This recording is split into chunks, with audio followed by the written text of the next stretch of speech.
네, 오늘 두 번째 시그널픽에서는 안철수 국민의힘 의원 모시고 자세한 얘기 나누겠습니다. 어서 오세요. 네, 안녕하십니까. 네, 반갑습니다.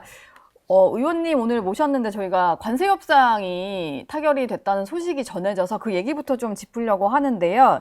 일단 관세가 제대로 협상이 안 됐으면 25%인데 15%로 타결이 되었고, 그리고 이제 트럼프 대통령이 밝힌 내용에 따르면 우리 정부가 3,500억 달러 투자, 그리고 LNG에 대해서는 1,000억 달러 정도를 구매할 예정이다라고 밝혔습니다. 결과 좀 어떻게 보셨나요? 잘 된 협상 같으세요? 저는 조금 아쉬운 협상이라고 생각합니다. 왜 그러냐면 우선 첫 번째로는 우리나라 경제 규모가 일본에 비해서 절반도 안 됩니다. 예. 그러니까 사실은 어떻게 보면 우리가 절반 정도를 내는 게 맞다고 저는 생각하거든요. 네. 그러니까 일본과 똑같이 그냥 이렇게 기계적으로 했다는 말은 시간에 쫓겨가지고 그냥 일본에 그냥 그것을 따랐다 이렇게밖에 되지 않고요. 그리고 또 우리나라는 경제 규모도 작은데 오히려 방위 분담금이라든지 미국의 최신식 그런 여러 가지 무기 체계라든지 네. 이런 것들을 많이 구매하고 있지 않습니까? 예. 이런 것들은 하나도 고려가 안 됐다. 그래서 이게 왜 이런가 하고 원인을 따져보면 저는 한덕수 권한대행이 이제 그 대통령 권한대행을 물려받았을 때 네. 여당 야당이 합해서 맨 먼저 해야 됐을 일은 한덕수 이 권한대행이 바로 이 관세 협상에 들어가게 해야 된다.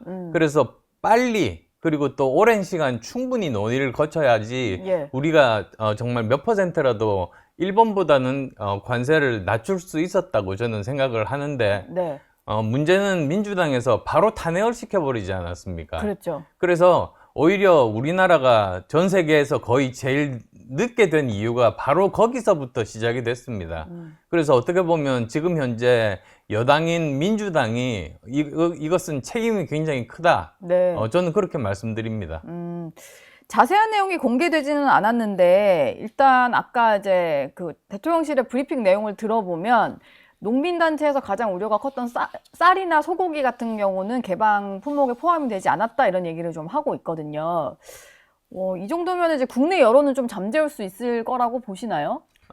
저는 긴장을 늦출 수 없다고 봅니다. 아, 이게 완전히 이게 끝난 건 완전히 아니다. 끝나서 이렇게 트럼프 정부 앞으로 4년 내내 이게 유지가 될 것인가? 예. 아니면 또 갑자기 또 우리가 그 전에 사실은 공개하지는 않았지만 비밀리에 약속했던 2차 조치를 이제 취할 거다. 이런 말이 갑자기 나오게 되면 어떡하겠습니까? 예. 이게 지금 끝까지 결과가 더 나올 때까지는 지켜봐야 될 것 같다. 2주 안에 이 대통령이 이제 미국으로 넘어가서 백악관에서 한미 정상회담이 좀 열릴 것 같아요. 예. 여기서도 뭔가 좀 후속 조치랄까? 좀 매듭을 짓는 그런 얘기가 거기서도 나올 수 있는 거겠죠? 예, 그렇습니다. 그래서 그때 정말 확실하게 해야 될 것이 이것이 최종안이다. 예. 내지는 더 좋게로는 다시 한 번 더 면밀하게 검토해 보니까 한국이 지금 미국에 대해서 여러 가지로 투자도 사실은 많이 하고 그 다음에 여러 가지 방위 분담금들도 제대로 내고 있으니까 네. 지금 협의된 15%보다는 조금 더 줄일 수 있다. 이런 결론까지 이끌어내면 그건 더 우리에게 좋은 일이겠죠. 예. 미국 현지에서도 이따 브리핑이 있다라고 하니까 이제 좀 양국의 어떤 브리핑 내용을 좀 잘 조합을 해서 정리를 해봐야 될 것 같아요. 예. 국내 얘기로 좀 돌아와서 이재명 대통령이 어제 이런 얘기를 했는데 과도한 경제 형벌로 기업 활동이 위축되지 않도록 TF를 가동하겠다. 그래서 배임죄에 대해서 좀 완화해줘야 된다. 이런 취지의 얘기를 했어요. 근데 그 전날 얘기란 걸 보면 산업재해에 대해서는 그걸 일으킨 기업에 대해서 엄청나게 좀 강한 제재를 가할 수밖에 없다라는 얘기도 했고 상법 개정안이나 노란봉투법도 일단 그 상임위에서는 통과를 시킨 상태잖아요. 예. 그러다 보니까 이게 대통령 말만 들으면 기업들을 조금 더 풀어주겠다는 것 같고 그 이후의 정책들은 또 반기업적 성향을 띠고 그럼요. 있고 그러니까 지금 뭘 현재 믿고 가야 될지 모르겠어요. 법인세도 오히려 올렸지 않습니까? 네. 대주주도 사실 요즘 주식 10억 가진 사람을 대주주라고 보지는 않거든요. 그나마 50억 정도 되는 대주주의 기준조차도 더 내려버려가지고 네. 지금 민주당 지지자분들 중에서도 굉장히 불만이 지금 게시판에 많이 떠 있습니다. 그러면은 이게 좀 의도적으로 대통령은 좀 이제 친기업적인 멘트를 하고 당에서 내는 이제 법안이나 이런 것들은 좀 반기업적 느낌을 띠고 의도적으로 좀 언밸런스라고 봐야 될까요? 아니면 좀 갈팡질팡입니까? 어떻게 해석을 해야 글쎄요, 될까요? 뭐 자세한 내용은 내부에서 회의를 같이 안 해봐서 모르겠습니다만 과연 친기업이라는 것에 대한 정책이 정말 정확하게 정립이 되어 있는가? 네. 저는 여기에 대한 의문을 좀 던집니다. 예. 약간 더 깊게 제가 들어가서 말씀을 드리면 지금 여러 가지 그 정책 안 중에서 이런 게 있죠. 기업이 사내유보금이 많을 때 그것을 배당을 주게 되면 거기에 대해서 여러 가지 혜택을 주겠다. 뭐 이런 말도 있지 않습니까? 네. 근데 그건 철저하게 단기 투자자 시각입니다. 정말로 우리나라 코스피를 지금보다 훨씬 더 높여서 5천까지 하게 하려면 기업이 가진 그런 사내 유보금들을 그냥 일반 주주들에게 나눠주고 그러면 처음엔 조금 올라갔지만 다시 그냥 그대로 그 자리에 머무를 겁니다. 네. 그것보다는 오히려 새로운 신기술에 투자를 하게 하는 거죠.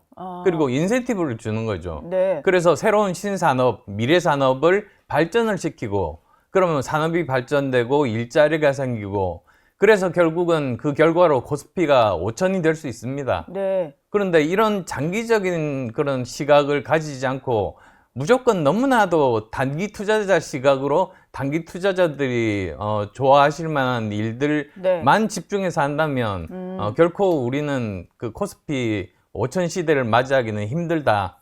그렇게 말씀드립니다. 예. 알겠습니다. 최근에 이제 전당대회 당대표 후보로 나오셨고, 내란 특검과도 약간의 좀 이걸 신경전이라고 봐야 될지 특검 얘기를 좀 해봐야 될 것 같은데, 예. 내란 특검팀이면 결론적으로는 안철수 의원이 출석 의사가 없으신 것 같아서 더 이상 출석 요구를 하지는 않겠다라고 얘기를 했거든요. 근데 안철수 의원께서는 국민의힘을 내란 정당으로 낙인 찍으려는 의도다라고 하면서 이제 참고인 조사 요청에 대해서 좀 불쾌함을 나타내셨어요. 예, 그렇습니다. 예. 특검이 좀 정치적 의도가 있었다라고 보시는 걸까요? 그러니까 현역 의원 중에서 정말 아무런 관련이 없는 저부터 부르는 걸 보고 저는 이건 정치적인 의도가 있다고 그렇게 판단할 수밖에 없었습니다. 제가 말씀을 끊어서 죄송한데 특검에서 설명한 이유는 이런 거였거든요.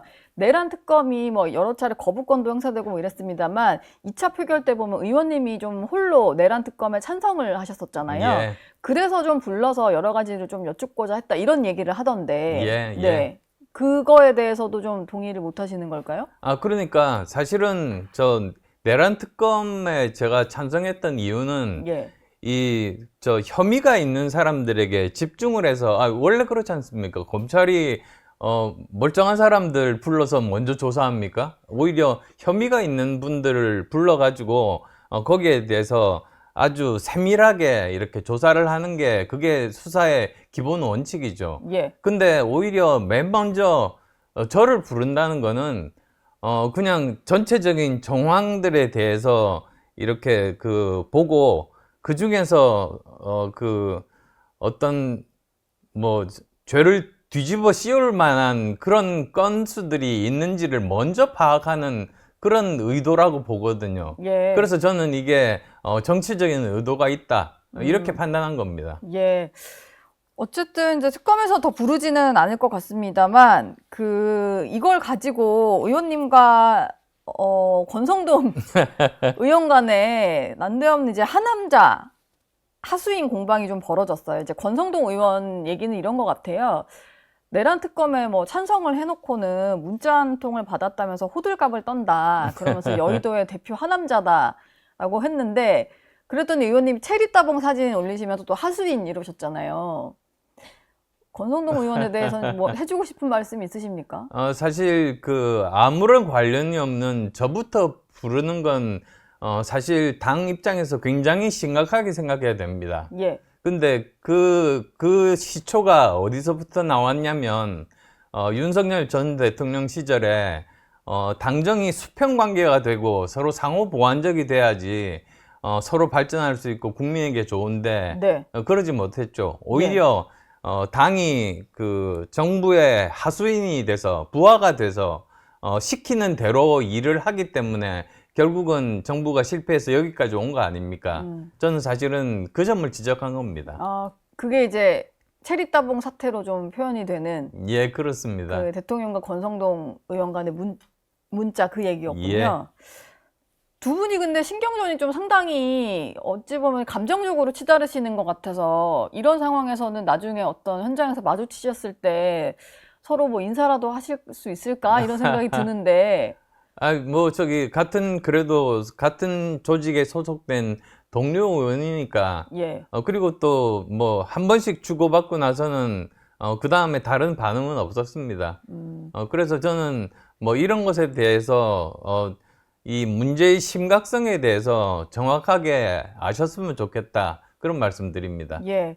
근데 의원님이 좀 그 전에 하셨던 얘기를 보면 그 지난 대선 과정에서 후보 교체와 좀 연관된 인물들로 권성동 원내대표, 당시 원내대표 그리고 권영세 비대위원장 뭐 이런 분들을 꼽으셨잖아요. 제가 사실은 혁신위원장을 내정됐을 때, 그러니까 임명된 건 아닙니다. 그럴 때 맨 먼저 해야 되는 일이 원래 그 권한의 크기와 책임의 크기는 같지 않습니까? 네. 그래서 지난 대선 때 있었던 일들 중에서 그래도 최소한의 인원에 대한 인적인 쇄신은 필요하다. 인적인 청산이라고 그러지는 않았습니다. 예. 그러니까 인적인 쇄신이라는 거는 거기에 사과도 포함되고 또는 경고도 포함되고 어떤 뭐 당원권 정지도 포함되고 여러 가지 범위가 있지만 그런 것들은 모두 다 윤리위원회에 맡기겠다 이런 뜻이었습니다. 윤리위원회에 맡기겠다. 스스로 표명해라 이런 말씀은 아니셨나요? 예, 그렇습니다. 저희 영상 많이 시청해 주시고요. 좋아요, 구독, 댓글, 알림 설정 꼭 부탁드리겠습니다.